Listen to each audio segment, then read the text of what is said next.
Bahkan 42% baja impor di Indonesia itu datang hanya dari satu negara, yaitu China. Di balik angka itu tersembunyi realita yang jauh lebih kompleks. Kita tidak hanya bicara tentang perdagangan biasa, tapi tentang bagaimana suatu kekuatan global mampu menembus jantung industri strategis Indonesia. Tiap kali proyek besar dibangun, dari jalan tol hingga smelter, ada kemungkinan besar bahwa baja yang digunakan bukan hasil dari produksi lokal, melainkan hasil dari kelebihan pasokan dari China. Dominasi ini bukan semata-mata soal efisiensi harga, tapi menyangkut ketergantungan struktural yang bisa membuat industri baja nasional terpinggirkan di tanahnya sendiri. Ini bukan hanya soal dagang, tapi soal kedaulatan industri. Jadi, bagaimana sih dominasi baja China di Indonesia dan bagaimana ancamannya bagi industri lokal di Indonesia? Jadi siapkan diri kalian,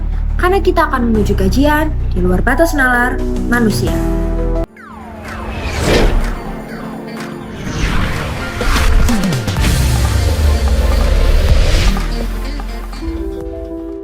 Kita masuk ke chapter 1, peta kekuatan modal China. China dan juga Hong Kong kini menjadi dua sumber investasi terbesar di Indonesia. Dengan total gabungan mencapai 16,3 miliar US dollar pada tahun 2024, investasi ini tuh tidak sembarangan. Mayoritas diarahkan ke sektor logam dasar dan pembangunan smelter yang terhubung langsung dengan agenda hilirisasi nasional. Tapi di balik itu ada strategi tersembunyi. Ketika smelter China dibangun di Indonesia, proyek konstruksinya menciptakan permintaan besar akan baja, semen, dan juga material-material lain yang ternyata justru diimpor kembali ke China. Artinya, investasi ini tuh bukan hanya membawa modal, tapi sekaligus menciptakan pasar untuk produk mereka sendiri. Kita membangun industri, tapi dengan fondasi rantai pasok asing. Kondisi ini tuh tidak lepas dari kerangka besar Belt and Road Initiative atau biasa disebut dengan BRI, di mana China menggunakan proyek infrastrukturnya sebagai alat memperluas pengaruh ekonomi. Di Indonesia, mereka tidak hanya menanamkan modal di proyek besar seperti IKN dan juga kereta cepat, tapi juga membawa sistem, standar teknis, hingga kontraktor sendiri. Hasilnya adalah ketergantungan jangka panjang yang disebut sebagai pet dependency. Sekali kita masuk ke sistem mereka, sulit untuk dilepas. Alasan dominasi baja China di Indonesia bukan hanya karena murahnya harga, tapi karena kita sudah masuk dalam ekosistem pembangunan yang mereka sistem sendiri. Chapter 2, industri baja Indonesia di bawah tekanan. Industri baja nasional sedang berada dalam tekanan hebat akibat kelebihan kapasitas produksi di China dan melemahnya sektor properti mereka. Pabrik-pabrik baja di China membanjiri pasar global dengan produk-produk yang murah. Indonesia menjadi sasaran utama. Pada tahun 2023, impor baja di China melonjak 42% sebesar 4 juta ton. Produk seperti hot rolled coil atau HRC dan juga cold rolled coil atau CRC itu dijual dengan harga yang lebih rendah dari ongkos produksi baja di Indonesia sendiri. Hal ini menyebabkan produsen dalam negeri itu mengalami erosi margin, bahkan ancaman penutupan pabrik. Pasar domestik itu berubah menjadi medan perang harga yang tidak seimbang. Lebih mengkhawatirkannya lagi, situasi ini tuh berpotensi mendorong Indonesia menuju deindustrialisasi di sektor baja. Padahal, kebutuhan baja nasional diproyeksikan terus naik hingga lebih dari 100 juta ton pada tahun 2045 untuk mendukung pembangunan. Ternyata negara-negara lain itu sudah lebih dahulu memperketat akses bagi baja China lewat tarif dan juga proteksi perdagangan. Sementara di Indonesia, upaya seperti bea masuk anti dumping atau BMAD memang mulai diterapkan pada tahun 2025. Tapi jika tidak diiringi dengan perlindungan yang menyeluruh, industri baja kita itu bisa hancur sebelum sempat bangkit kembali. Chapter 3, ironi, industri semen dan juga keramik. Industri semen di Indonesia itu juga mengalami situasi yang paradoksal. Di tengah kondisi kelebihan pasokan yang parah, di mana kapasitas produksi mencapai hampir 2 kali lipat dari konsumsi, investor asal China justru membangun pabrik baru di Aceh dengan nilai investasi lebih dari 10 triliun rupiah.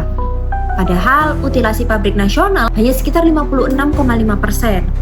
Kehadiran pabrik baru ini berisiko pemicu perang harga yang menyingkirkan pemain lama termasuk BUMN seperti PT TSBA dan juga Semen Padang.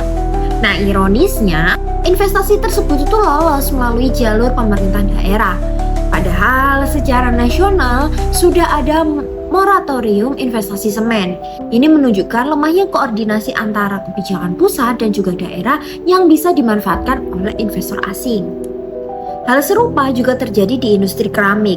Meski memiliki tingkat komponen dalam negeri atau TKDN tinggi, lebih dari 80%, industri keramik nasional kini terhimpit oleh masuknya produk impor murah dari China. Selain itu, harganya juga seringkali di bawah harga pokok produksi. Praktek dumping ini merusak pasar dan juga mengancam ekosistem industri keramik, mulai dari pabrik, pekerja, hingga rantai pasok bahan baku. Kita masuk ke chapter 4, transfer teknologi yang gagal. Salah satu janji utama dari investasi asing itu adalah transfer teknologi. Kita semua tahu ya, dengan adanya investasi asing di Indonesia, diharapkan adanya transfer teknologi dan peningkatan kapasitas sumber daya manusia lokal. Namun, di banyak proyek yang melibatkan perusahaan China, janji itu jauh dari realisasi. Tenaga kerja asing atau TKA tetap mendominasi posisi teknis dan juga manajerial, sementara pekerja lokal hanya mengisi peran pelengkap saja. Terlebih lagi, pada Juni 2025 terungkap skandal pemerasan terkait penerbitan izin TKA yang melibatkan oknum pejabat. Kasus ini tuh menyoroti beberapa lemahnya pengawasan dan betapa mudahnya syarat-syarat investasi. Akibatnya, banyak proyek industri besar di Indonesia yang berkembang dalam bentuk yang disebut ekonomi kantong. Fasilitasnya berada di sini, tapi manfaatnya tidak mengalir ke dalam negeri. Pengetahuan, teknologi, dan nilai tambah tetap dikendalikan oleh pihak asing. Indonesia hanya menjadi tempat produksi, bukan pusat inovasi atau pengembangan. Tanpa standar teknis yang tegas dan kemauan politik untuk menegakkannya, investasi semacam ini itu justru menciptakan ketergantungan baru. Kita menyediakan lahan dan bahan baku, tapi hasil dan masa depan tetap dipegang oleh pihak luar. Pertanyaan selanjutnya, kita bisa apa? Mari kita bahas di chapter 5. Menghadapi dominasi China, Indonesia itu tidak bisa hanya bereaksi. Kita perlu strategi respon yang terstruktur dan dua arah. Kenapa harus dua arah? Karena kita harus memperkuat nih regulasi dari sisi pemerintah dan meningkatkan daya saing dari sisi industrinya. Pemerintah telah mulai bergerak dengan menerapkan kebijakan seperti bea masuk anti dumping, memperketat SNI wajib, serta menginformasikan kebijakan TKDN melalui Perpres nomor 46 tahun 2025. Namun, itu aja tuh belum cukup. Investasi asing yang masuk itu harus lolos dari uji manfaat bersih. Apakah mereka menciptakan lapangan kerja yang berkualitas? Apakah mereka benar-benar membawa teknologi? Dan apakah mereka menjamin tidak merusak pasar yang sudah ada? Tanpa evaluasi menyeluruh, Indonesia hanya akan menjadi tempat parkir modal asing yang tidak memberi nilai tambah jangka panjang. Di sisi industri, tidak ada pilihan selain bertransformasi. Kita tidak akan bisa bersaing di harga dengan pemain raksasa yang disubsidi oleh negara. Maka solusinya apa?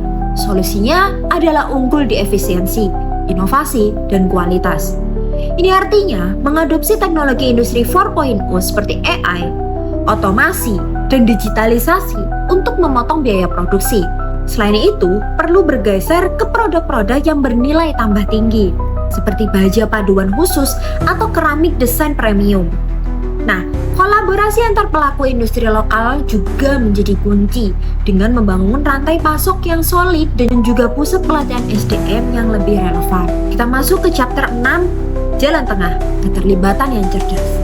Nah, solusi strategis yang ditawarkan itu bukanlah menutup diri dari investasi asing ya, tapi membangun keterlibatan cerdas. Artinya, Indonesia tetap membuka pintu bagi modal luar, termasuk dari China. Namun dengan syarat yang jelas dan juga adil, serta harus berpihak pada kepentingan penerima investasi dan juga mitra yang setara.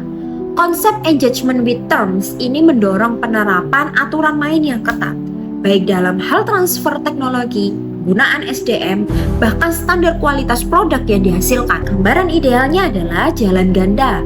Di satu sisi, kita menerima modal asing untuk mendorong pembangunan, namun di sisi lain, kita membangun industri di dalam negeri yang kuat dan juga mandiri. Ini bukan kompromi, tapi sebuah strategi cerdas untuk bertahan di dunia yang semakin kompetitif. Reaksi atau evolusi? Bagaimana sebaiknya industri besi dan juga manufaktur nasional bersikap? Bertahan dengan cara lama atau bangkit dengan cara baru? Pada akhirnya, pilihan yang dihadapi Indonesia bukan sekedar soal melawan dominasi China, tapi tentang bagaimana kita merespon tantangan ini. Apakah hanya bereaksi atau justru berevolusi? Kita tidak sedang dalam perlombaan untuk mengalahkan China, melainkan sedang membangun industri yang tangguh, tahan banting, dan juga mandiri. Dominasi asing ditentukan oleh kita sendiri. Visi besar seperti Indonesia Emas 2045 tak akan tercapai jika pondasi industrinya itu rapuh, apalagi masih tergantung pada pasokan luar. SMS Perkasa sebagai pelaku di industri distributor besi di Indonesia percaya bahwa kekuatan bangsa dibangun dari bawah, dari material yang menopang proyek besar hingga dari ketahanan industri lokal yang tidak mudah digoyang. Kami siap hadir sebagai partner baja yang kalian butuhkan, bukan hanya untuk memenuhi kebutuhan proyek Anda hari ini, tapi juga untuk memperkuat kedaulatan industri Indonesia ke depannya. Karena bagi kami, setiap besi yang kuat bukan hanya konstruksi, itu adalah pondasi untuk masa depan yang lebih berdaulat. Bagaimana menurut kalian atas kontroversi dari dominasi baja China yang ada di Indonesia ini? Tulis pendapat kalian di kolom komentar ya. Terima kasih telah menonton video kali ini. Jangan lupa untuk like, comment, share, dan juga subscribe agar kalian tidak ketinggalan informasi menarik lainnya. Jika kalian ada kebutuhan besi, baja, dan juga material industri lainnya, kalian bisa langsung klik link website yang ada di description box ya. Terima kasih telah menonton video kali ini. See you in the next video dan salam perkasa.